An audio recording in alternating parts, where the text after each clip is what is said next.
Good morning, everybody. My name is Mr. Keene, and I am the CEO of an organization called Drugs Are Bad, Bro, or DAB. Your school has brought me in today to talk to you all about cocaine. Now, what exactly is cocaine?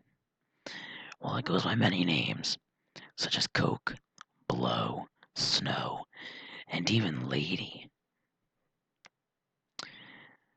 It is a highly addictive white powder that most people snort through their nose.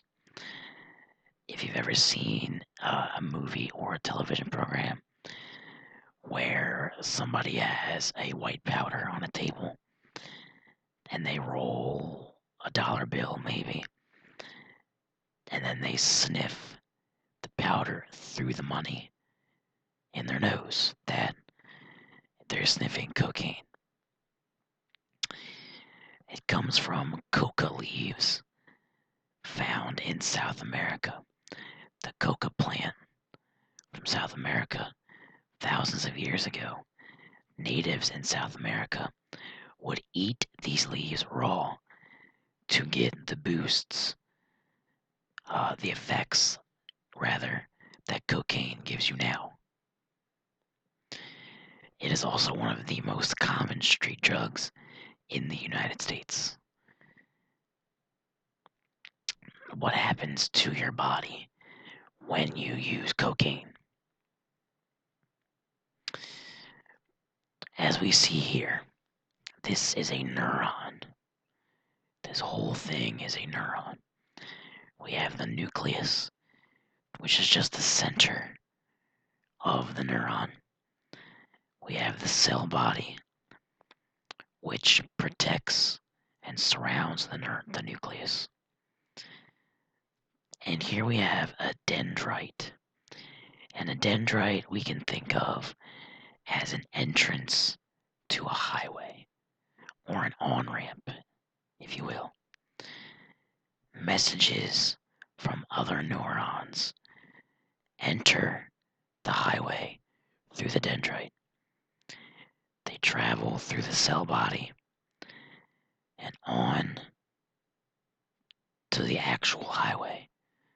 It leaves the on-ramp and enters the actual highway. That's what the axon is, the highway. Surrounding this highway, we have the myelin sheath. Now, the myelin sheath acts as a speed boost for the messages traveling along the highway. Once the messages reach the end of the highway, or the axon, they leave the highway through the exit, which is the axon terminals. After the axon terminals, they enter the next neuron, or the next dendrite, which we see here.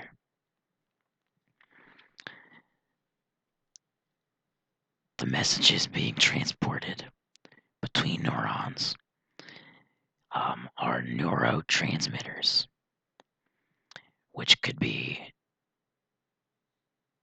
dopamine, serotonin.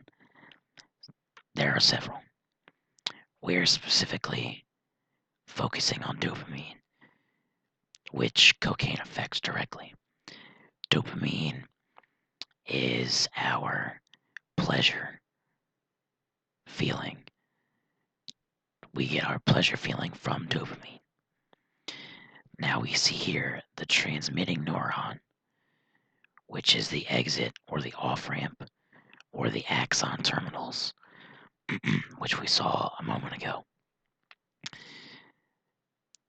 The messages are leaving the axon terminals or the exits. They're passing through the synaptic cleft, which is just a little space that we have to travel to get from the off-ramp to the next on-ramp. This is a dendrite of a nearby neuron, nearby to the to the one we saw a moment ago, which is the receiving neuron.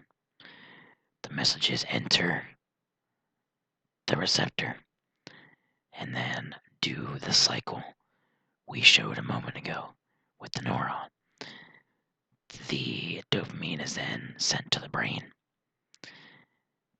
The dopamine then just keeps recycling through the body over and over again. Now, when we use cocaine, as we see here, the cocaine acts as a roadblock for our natural flow of dopamine. The cocaine is represented by these white circles here. The dopamine is, of course, these orange ones as we saw earlier.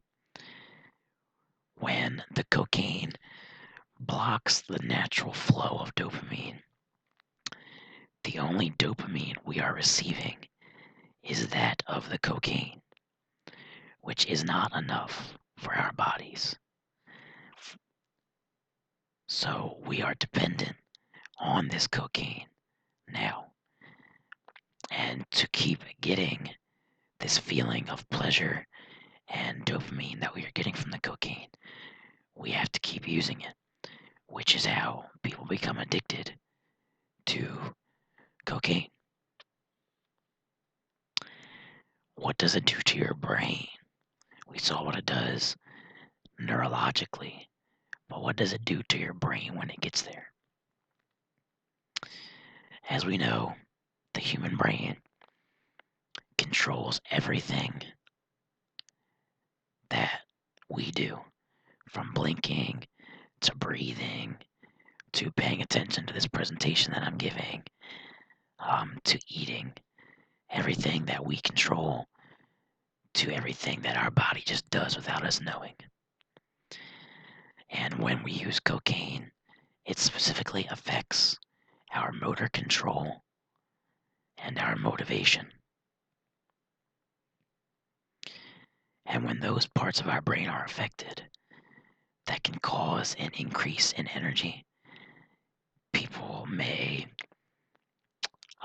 want to do things that they previously didn't want to do, more motivated. It can cause anxiety, insomnia. People who use cocaine sometimes don't sleep at all, or they just have trouble. It can cause mood elevation from severe sadness to severe joy, or vice versa, or anger to joy, joy to anger. It can be any mood change. It can also cause an increase in confidence. One might use it before going to a social event to seem more sociable, and stand out more in the crowd, talk to people, things like that. Now for some cocaine statistics. Cocaine is the second most trafficked drug in the world, which means people illegally transport it between states or countries or person to person or overseas or anything.